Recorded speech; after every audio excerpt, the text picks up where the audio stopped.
Estamos estudiando el Evangelio de Lucas y hoy será el capítulo 5, que nos lleva a la pesca maravillosa. Y aconteció que Jesús, junto al lago de Genezaret, que es el mismo mar de Galilea, es el mismo nombre, es un lago grande que ellos llamaban de mar de Galilea y también lago de Genezaret. El gentío o la multitud de gente se agolpaba sobre él para oír la palabra de Dios. La gente estaba maravillada con la doctrina, con la manera como Jesús enseñaba, con su doctrina. Estaba tan maravillado con esto que estaban todos ahí arriba de Jesús y él estaba a orilla de este lago.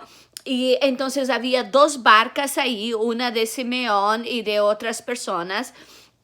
Y Simeón y los otras personas estaban limpiando las redes porque habían pescado toda la noche y por la mañana entonces ellos solían limpiar, enmendar la red que algunas se rompía y después limpiar todo y guardar, preparar para el otro día. Y Jesús viendo esto entonces entra en la barca de Simeón, pide a Simeón que lo pone un poquito más para dentro del lago para que él pueda tener una vista mejor de la multitud y ahí él sigue predicando y enseñando. Cuando él termina, él dijo a Simeón: boga mar adentro y echad vuestras redes para pescar.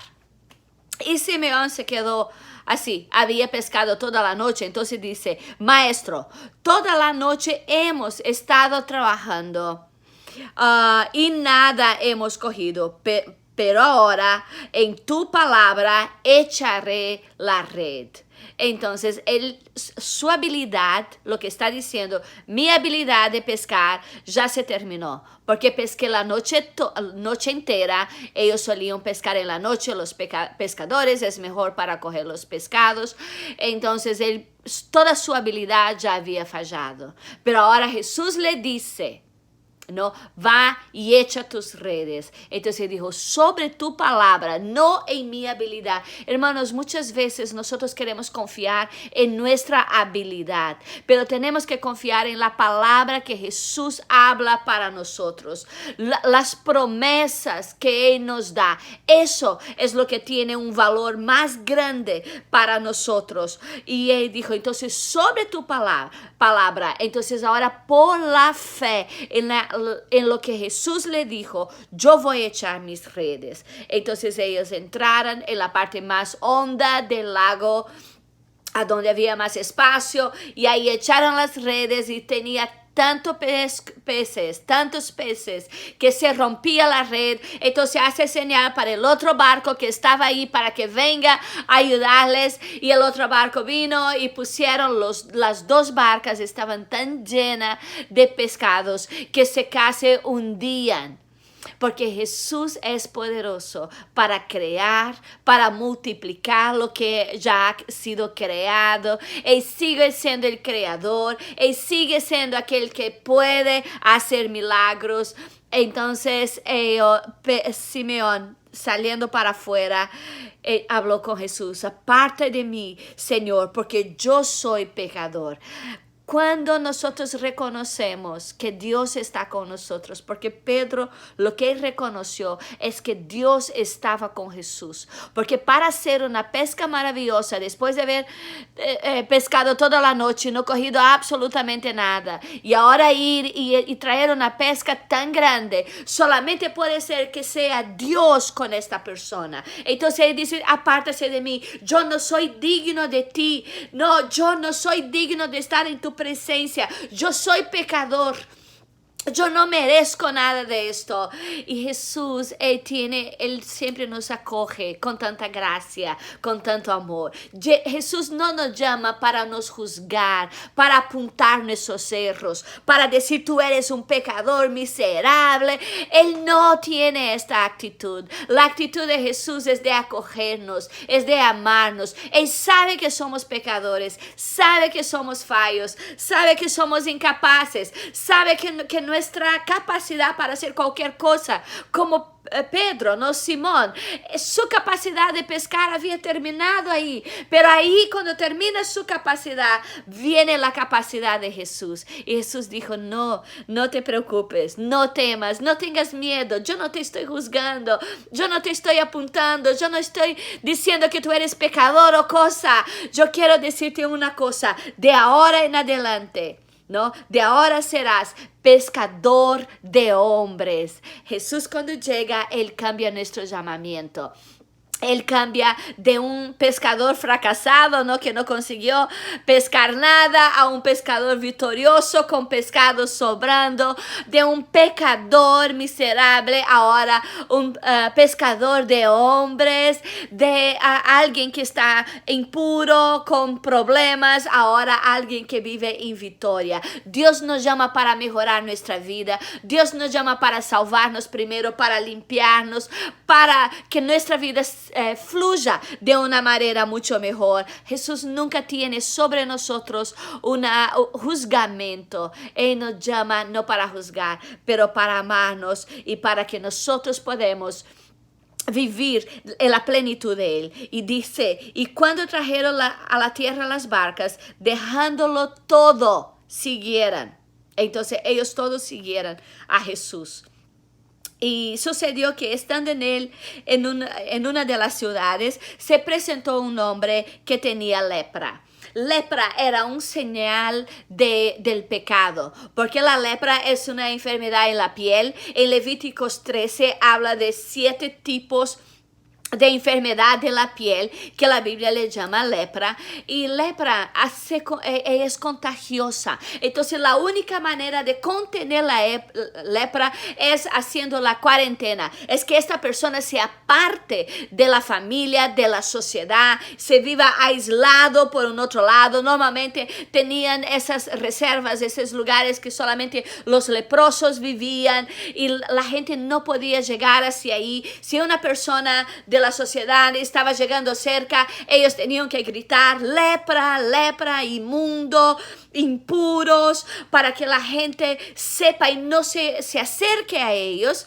porque ellos eran considerados inmundos y ceremonialmente impuros, porque ellos tenían este problema. La lepra, entonces es una degeneración en la piel, en toda la parte, entonces que podría ser con que perdía los miembros, podía perder los dedos, los pies, la oreja, la nariz, porque él saca el dolor, él no siente ningún dolor.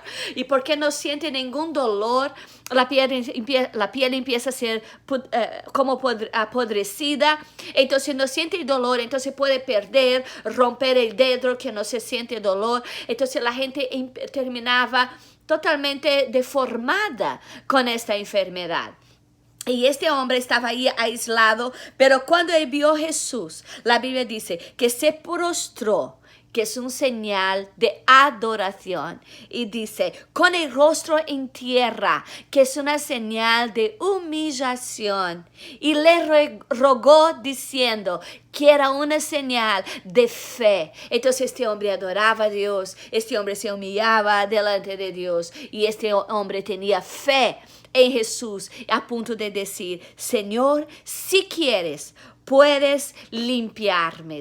La fe mueve montañas, la fe mueve nuestra vida, la fe nos limpia, nos perdona, o mejor, nos lleva el camino del perdón, porque entonces Jesús mira nuestra fe y Él viene y nos atiende. Y dice, entonces, extendiendo Él la mano, viste que uno no podía tocar en un leproso, pero Jesús extiende la mano, ¿no? Y le tocó. ¿Sabes por qué? Porque la lepra no podía coger en Jesús, ¿no? Si una persona tocara en un leproso, podría quedarse leproso, pero Jesús podría tocar, porque Jesús era la vida, Jesús es sanidad, Jesús es Dios. La lepra no coge en Jesús, no se entra en Jesús, todo lo contrario, la vida, la sanidad que existía en Jesús tocaba el leproso y cambiaba el leproso. Ahora Jesús dice, quiero. sé limpio. Jesús no tenía miedo de tocar a un leproso. Nadie podía, pero él lo tocaba, porque la vida y la sanidad que había en Jesús tocaba el leproso y lo hacía limpio. Y él dice, y él le mandó que no dijera a nadie, ¿no? Porque el momento que Jesús le tocó, ¿no? Y al instante la lepra se fue de él. Jesús le toca, ¿viste? Si tú tocas a un leproso, tú quedas leproso también. Pero cuando Jesús toca a un leproso, no, la lepra no va en Jesús, pero la vida y la sanidad de Jesús va al leproso. Y él se quedó limpio en un instante. Y dice, y él mandó que no dijera a nadie. Jesús no quería ningún espectáculo, no quería que saliera por ahí gritando, no, simplemente le hacía por amor. ¿Viste cómo vimos ayer? ¿Qué tipo de Mesías era este? Era uno que iba a enseñar todo su poder para hacer un espectáculo a los ojos humanos, o simplemente ser este servo compasivo que dice en Isaías, aquel que vino a predicar, traer la vista al ciego, no, para ayudar a aquel que estaba pobre, que estaba perdido. Y es este el Mesías que aparece aquí. Entonces dijo, no habla a nadie, no te diga nadie, nada a nadie, pero muéstrate al sacerdote. El sacerdote era quien miraba a la persona que estaba enferma y podía decir, mira, tú no eres leproso más. Entonces el que chequeaba, ¿no? La sanidad de la gente. Entonces tenía que ir a enseñar. No tenemos que tener miedo. Si Jesús nos sana, podemos ir al médico, al laboratorio, podemos ir a hacer un examen y enseñar que nosotros estamos limpios. Es esto que Jesús dice. Vaya ahí, vaya, que sería como un médico, como el laboratorio. Vaya y enseña que tú estás limpio. Y da lo que el sacrificio, la oferta, que sería para la purificación. Ellos tenían un sacrificio, un ceremonial para que esta persona sea limpio. Entonces debería ir al sacerdote, él iba a comprobar, tú estás limpio, hacemos la oferta y ahora vuelve para casa y empieza a vivir en sociedad normal como toda la gente. Y es esto que Jesús hace con nosotros. Él saca nuestra lepra, saca nuestro pecado, nos saca aquello que nos separa uno de los otros y ahora nos pone en familia, en sociedad otra vez. Y ahora podemos vivir en comunión con Dios y comunión unos con los otros. Y aconteció un día que él estaba enseñando y estaban sentados los fariseos y doctores de la ley, los cuales habían venido de todas las aldeas de Galilea y de la Judea y Jerusalén, y el poder del Señor estaba con él para sanar. Gloria a Dios. Jesús estaba ahí en este lugar y todos los sabios, todos los fariseos y doctores de la ley, la gente más sabia de todo el país, estaban todos ahí en frente de Jesús. Y aquí está diciendo que el poder de Dios estaba sobre él para sanar. En este momento él podía sanar cada uno que llegaba hasta él. Él sanaba a estas personas y dijo, y sucedió que unos hombres que traían en un lecho un hombre que estaba paralítico procuraban ir adentro de este lugar, pero no conseguían. No hallando cómo hacerlo a causa de la multitud, subieran arriba del techo y descubrieran el techo y bajaran el lecho con el enfermo ahí enfrente de Jesús, delante de Jesús. Y la Biblia está diciendo que Jesús, al ver la fe de ellos, ¿de quién? De los hombres que trajeran el paralítico. No está hablando que vio la fe del paralítico, pero del hombre, de los hombres que lo trajeron. Y dice, al ver la fe de ellos, le dijo, hombre, tus pecados te son perdonados. Entonces los escribas y fariseos comenzaban a cavillar diciendo, ¿quién es este que habla blasfemia? ¿Quién puede perdonar pecados sino solo Dios? Porque sabes que ellos creían que una persona que estaba enferma, esto era castigo de Dios, había pecado contra Dios y estaba siendo castigado, por eso estaba enfermo. Entonces cuando miraba a este hombre paralítico bajando enfrente de Jesús, la mente de ellos era que este paralítico era un pecador, por eso estaba paralítico. Pero Jesús, entonces, sabiendo de todo eso, dice, tus pecados te son perdonados. Y ellos se quedan Esta es una blasfemia. Se queda mal. Esa es una blasfemia. Solamente Dios puede perdonar los pecados. No, ¿quién es este? ¿Quién es este hombre que está diciendo esto? Solo Dios puede perdonar. Jesús entonces, conociendo los pensamientos de ellos no hablaron, solamente pensaron. ¿Quién es este hombre? Entonces dice, ¿qué sevilláis en vuestros corazones? Viste, Jesús podía leer lo que había en la mente, porque ellos no hablaron, ellos pensaron, y Jesús podía leer, y Jesús dijo, ¿qué es esto que cavilláis en vuestros corazones? ¿Qué es más fácil decir? ¿Tus pecados te son perdonados? ¿O levántate y anda? Pues, para que sepáis que el Hijo del Hombre tiene potestad en la tierra para perdonar pecados, dijo al paralítico, a ti te digo, levanta, toma tu lecho y vete para tu casa. Gloria a Dios. Jesús no tenía miedo de nadie. No tenía miedo del juzgamiento de la gente. No tenía miedo de lo que iban a pensar, de que iban a decir de él. Más que esto, él sabía lo que la gente estaba pensando. Y él ya venía y decía exactamente lo que ellos estaban pensando. Al instante, levantándose en presencia de ellos y tomando el lecho en que estaba acostado, fue para su casa glorificando a Dios. Y todos, sobrecogidos de asombro, glorificaban a Dios y llenos de temor decían, hoy vimos maravillas. Nunca hubo una maravilla tan grande de cuando Jesús cruzó aquí en la tierra, porque era el propio Dios andando entre nosotros y sanando y cambiando nuestra forma de pensar, nuestro cotidiano, nuestra identidad, cambiando nuestras vidas de todas las maneras.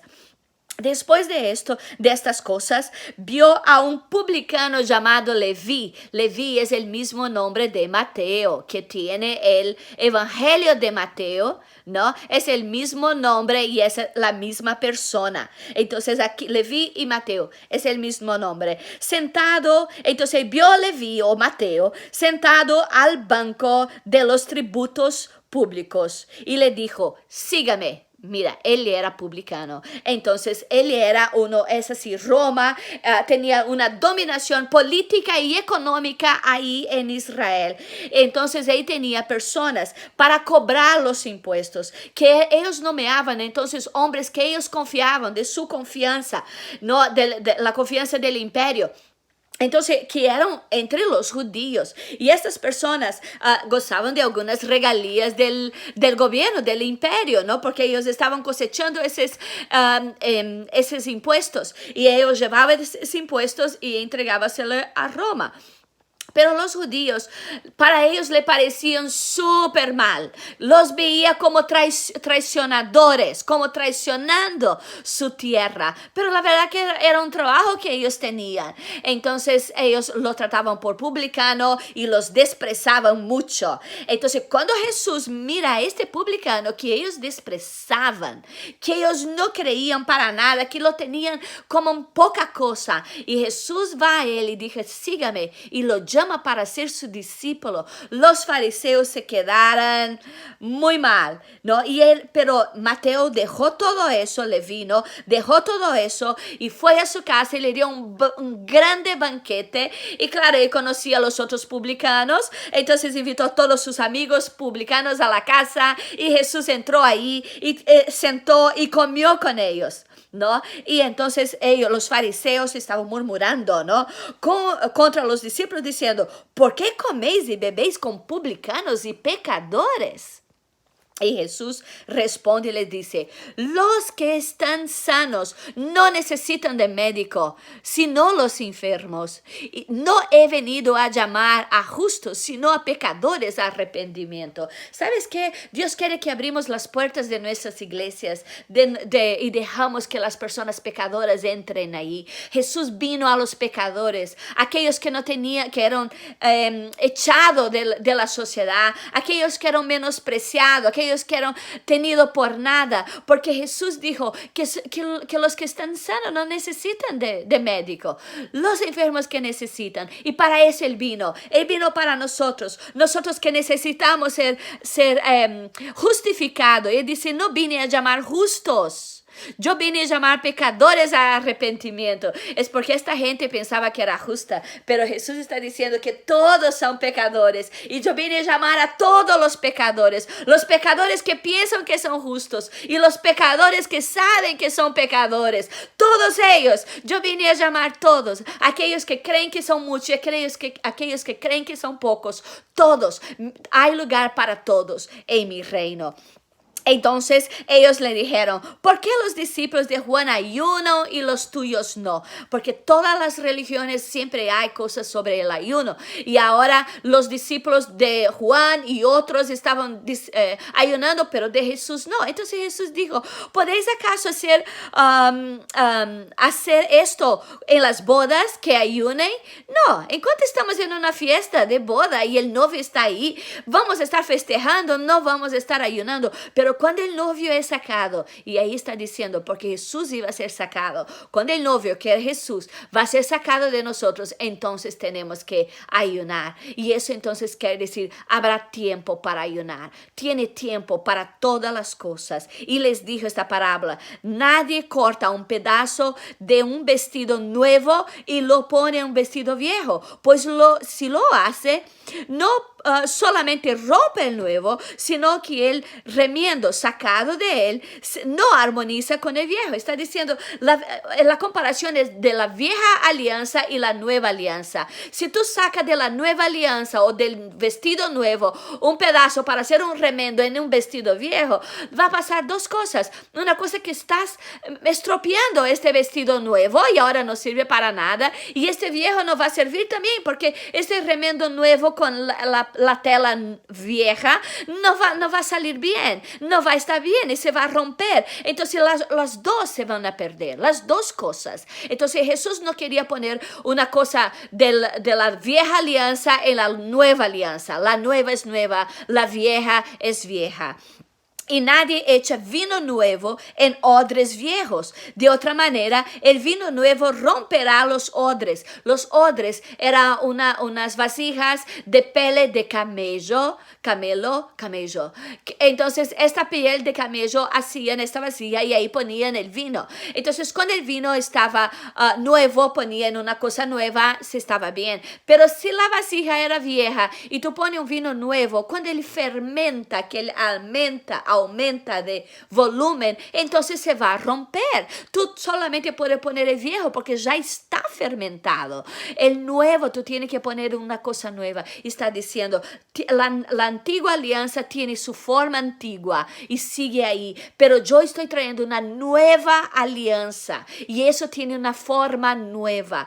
Entonces Jesús estaba diciendo, yo sé que para ustedes, judíos, ustedes están tan acostumbrados al vino fermentado que ahora experimentar el vino nuevo, que era la nueva alianza, para ti parece que no tiene sabor. Entonces hizo la comparación que tú tomas un vino ya envejecido, parece bien sabroso, pero un nuevo ya no tiene tanto sabor si tú estás acostumbrado al viejo. Pero si tú no estás acostumbrado al viejo, el nuevo te parecerá fantástico. Y es esta la analogía que Jesús está diciendo. Mira, la antigua alianza tuvo su tiempo, pero yo estoy trayendo ahora la nueva alianza. Y yo no quiero poner nada de la vieja aquí en la nueva, porque entonces no se va a aprovechar ni la vieja y ni la nueva. Ellas tienen que quedar separados una de la otra. Pero Jesús está queriendo decir, la nueva es mejor. Esta que no es fermentada, esta que es pura, esta que vino directo de la videra, esta que vino directo de nuestro Señor Jesucristo.